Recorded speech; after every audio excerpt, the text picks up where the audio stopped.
ప్రేక్షకులందరూ నమస్కారం. ఈరోజు మన స్టూడియోలో ప్రముఖ ఆధ్యాత్మికవేత్త, ఆస్ట్రాలజర్ రవిశంకర్ శర్మ గారు ఉన్నారు. గురువుగారితో మాట్లాడదాం. నమస్కారం గురుగారు. నమస్తే అండి. గురుగారు, మే 14 నుంచి జూన్ 1, 2026 వరకు కూడా మిథున్ రాశిలోకి గురుగ్రహ సంచారం జరుగుతుంది. మరి దీనివల్ల కర్కాటక రాశి వారికి ఎలా ఉండబోతుంది? ఈ సంచారం అనేది వాళ్ళకి పాజిటివ్ అంటారు, నెగిటివ్ అంటారా? తప్పకుండా కర్కాటక రాశి వారు మనం గమనించినట్లయితే ఈ యొక్క సంవత్సరం వాళ్ళకి మొదటి గురుగ్రహ సంచారం అనేది 1000 స్థానంలోకి జరుగుతుందన్నమాట. అంటే లోహమూర్తిగా మారబోతున్నాడు.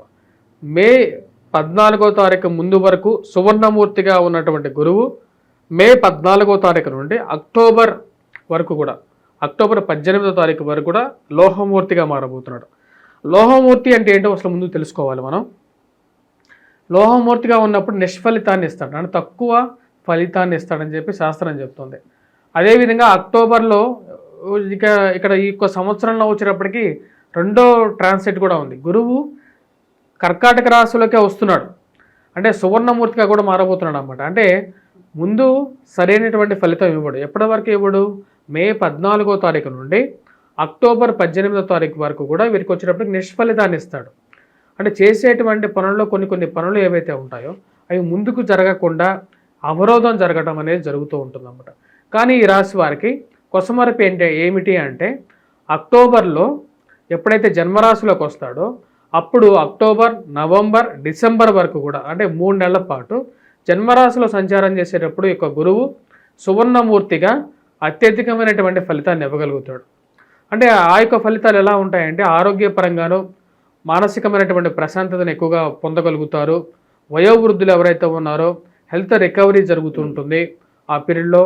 మరి వాటితో పాటు ఏవైతే గృహం కొనుక్కోవాలని చెప్పి చేసేటువంటి పనుల్లో ఒక ముందడుగు పడటం, మరియు అదేవిధంగా వివాహాది శుభకార్యాలు జరగడానికి కూడా అక్టోబర్ నుంచి డిసెంబర్ వరకు కూడా మంచి సమయం అన్నమాట అది.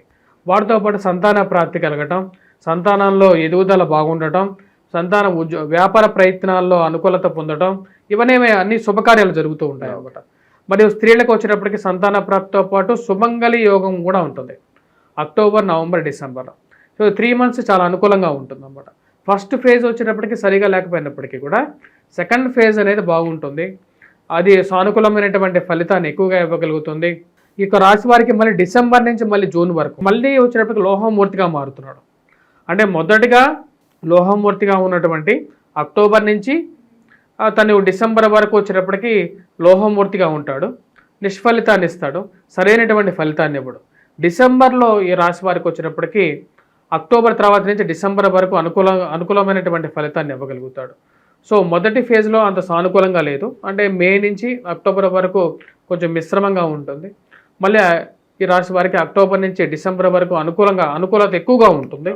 మళ్ళీ డిసెంబర్ నుంచి మళ్ళీ జూన్ వరకు కొంచెం మిశ్రమంగా ఉంటుంది అన్నమాట. అంటే 3 ఫేజెస్ అనేవి ఉన్నాయి ఈ రాశి వారికి. ఆ ఫేజెస్లో ఉన్నప్పుడు వీరికి వచ్చేటప్పటికి బాగా అనుకూలమైనటువంటి పీరియడ్ అక్టోబర్ నుంచి డిసెంబర్ వరకు ఈ రాశి వారికి బాగుంటుంది. ఇక విద్యార్థుల పర్సెంట్ గురుగారు, విదేశీ ప్రయత్నాలు సఫలీకృతం అవుతాయంటారా? ఈ యొక్క సంవత్సరం ఈ రాశి వారికి విదేశాన ప్రయత్న సంబంధితమైన విషయాల్లో తీసుకునేటప్పుడు జాగ్రత్త అనేది అవసరం. ముఖ్యంగా ఎందుకంటే ఈ రాశి వారికి గురువు అంత సానుకూలమైనటువంటి ఫలితాలు ఇవ్వట్లేదు. ఓన్లీ 3 నెలల పాటు కొంచెం అనుకూలమైనటువంటి స్థితిలో గురువు బాగుంటాడు. అది కూడా వచ్చేటప్పటికి అక్టోబర్ నుంచి డిసెంబర్ వరకు బాగుంటాడు. సో అక్టోబర్ నుంచి డిసెంబర్ వరకే బాగుంటాడు కాబట్టి ఆ యొక్క పీరియడ్లోనే కొంచెం జాగ్రత్త కొంచెం బాగా కలిసి వస్తుంది. ముఖ్యంగా ఇందాక చెప్పిన విధంగా సంతాన ప్రాప్తి కానీ, గృహం కొనుక్కోవడం కానీ, ఆరోగ్యపరంగా కానీ, మరియు అదేవిధంగా పిల్లల సంబంధితమైన విషయాల్లో కానీ అనుకూలత అనేది ఎక్కువగా ఉంటుంది. మిగతా సమయాల్లో ముందు వెనకాల మనం చూసుకున్నట్లయితే జూన్కి ముందు కానీ, లేకపోతే రేపు రాబోతున్నటువంటి మే నుంచి అక్టోబర్ వరకు కానీ కొంచెం మిశ్రమంగా ఉంటుంది. చేయాలనుకున్నటువంటి కొన్ని పనుల్లో కొన్ని జాగ్రత్తలు తీసుకొని ముందుకు వెళ్ళాలి. భారీ ఇన్వెస్ట్మెంట్స్ పెట్టేటప్పుడు కానీ, వ్యాపారపరంగా ఇన్వెస్ట్మెంట్స్ పెట్టేటప్పుడు జాగ్రత్త అనేది చాలా చాలా ముఖ్యం ఈ రాశి వారికి. ఇక వైవాహిక జీవితం ఎలా ఉండబోతుంది? వైవాహిక జీవితంలో ఈ రాశి వారు మనం గమనించినట్లయితే గత సంవత్సరంతో పోల్చుకుంటే ఈ సంవత్సరం బెటర్ కన్నా చెప్పచ్చు మనం. ఎందుకంటే గత సంవత్సరంలో అష్టమంలో శని సంచారం జరిగింది రాశి వారికి. దాని ప్రభావం అనేది వీరి మీద కొంచెం ఎక్కువగానే ఉంది. అప్పుడు కుటుంబంలో కొన్ని చిన్న మనస్పర్ధలు జరగడానికి ఇవన్నీ జరిగాయి అన్నమాట.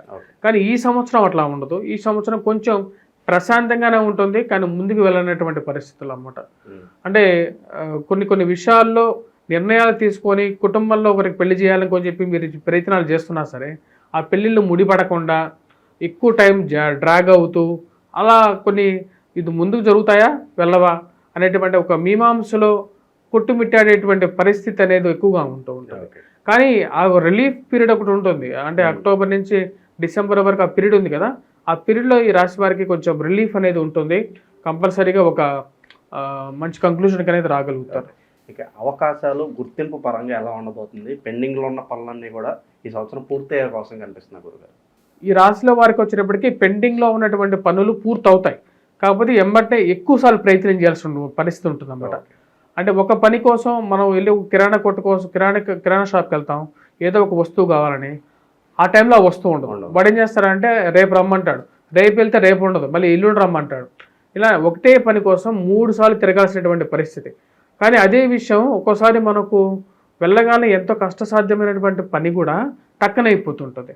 ఆ టక్కన అవ్వటానికి గల కారణం ఏంటంటే గురుబలం. మనం ఏదైనా ఒక పని చేసేటప్పుడు గురుబలం బాగుందనుకోండి టక్కన అయిపోతూ ఉంటుంది. కాకపోతే అలా లేదు అన్నప్పుడు ఏంటంటే ఆ పని ఎక్కువ టైం డ్రాగ్ చేస్తూ ఉంటుంది అన్నమాట. అది మన పేషెన్స్ని టెస్ట్ చేస్తూ ఉంటుంది. ఇదేంటి అవ్వట్లేదేంటి అది అవ్వడానికి సరైనటువంటి బలం, ఆ యొక్క వ్యవహారానికి బలం అనేది లేదు. కాబట్టి అది ఎక్కువగా మన ఇంట్లో నుంచి బయటకు పోయేటప్పుడు మనం ముహూర్తం చూసుకుంటూ ఉంటాం అన్నమాట. ఈ టైంలో బాగుందా లేదా, తిథి బాగుందా లేదా. ఎందుకు చూసుకుంటామంటే అక్కడికి వెళ్ళిన తర్వాత షాప్ క్లోజ్ చేసి ఉంటాడు. నువ్వు ఇంత ట్రావెల్ చేసి వెళ్తావు, ఒకటి వెళ్ళిన తర్వాత వాడు ఉండడు, మళ్ళీ వెనక్కి తిరిగి రావాల్సి ఉంటుంది కదా. అదేదో ముందుగానే మనం కొంచెం ప్రిపేర్డ్గా ఒక చిన్న టైమే కదా మనం చూసుకునేది. మనమేమి ఇక్కడ అదంతా మూఢనమ్మకం అనేటువంటి స్థితిలోకి రావాల్సిన అవసరం అయితే లేదు. నువ్వు ఇక్కడ వేస్ట్ చేస్తుంది ఏమీ లేదు, జస్ట్ టైం చూసుకుంటున్నావు, మంచి పని కోసం మంచి సమయంలో వెళ్తున్నావు, శుభకార్యాన్ని శుభ సమయంలో కంప్లీట్ చేస్తున్నావు. కానీ ఈ సంవత్సరం ఈ రాశి వారికి కొంచెం గుడ్ పీరియడ్ కూడా ఉంది, బ్యాడ్తో పాటు గుడ్ అనేది మిక్స్ అయి ఉంది. ఓకే, ఇంకా వీళ్ళు ఎలాంటి రెమెడీస్ చేసుకుంటే బాగుంటుంది గురుగారు? ఈ సంవత్సరం ఈ రాశిలో ఉండేటువంటి వారు ముఖ్యంగా విద్యార్థులు కానీ అందరూ కూడా వటవృక్షం చుట్టూ ప్రదక్షిణ చేయండి. ఎందుకంటే గురుగ్రహ అనుకూలత అనేది వటవృక్షం అన్నమాట. బోధి వృక్షం చుట్టూ ప్రదక్షిణ చేయండి. మరియు అదేవిధంగా దానికైతే దీపారాధన చేయండి. వీలైతే ఆ యొక్క ఆకు మీద స్వస్తిక్ మార్కుతో గంధంతో రాసి దాన్ని మీ యొక్క దైవ మందిరంలో పెట్టి పూజ చేసుకోండి. ఇది మీకు అనుకూలమైనటువంటి ఫలితాన్ని ఇస్తుంది. ప్రతి గురువారం దీన్ని చేయండి.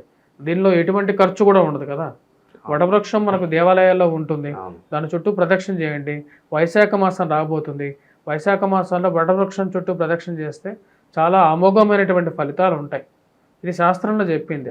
ఆ యొక్క ఫలితాన్ని చేస్తే చాలా మంచిది. చాలా బాగా వివరించారు గురుగారు. ధన్యవాదాలు.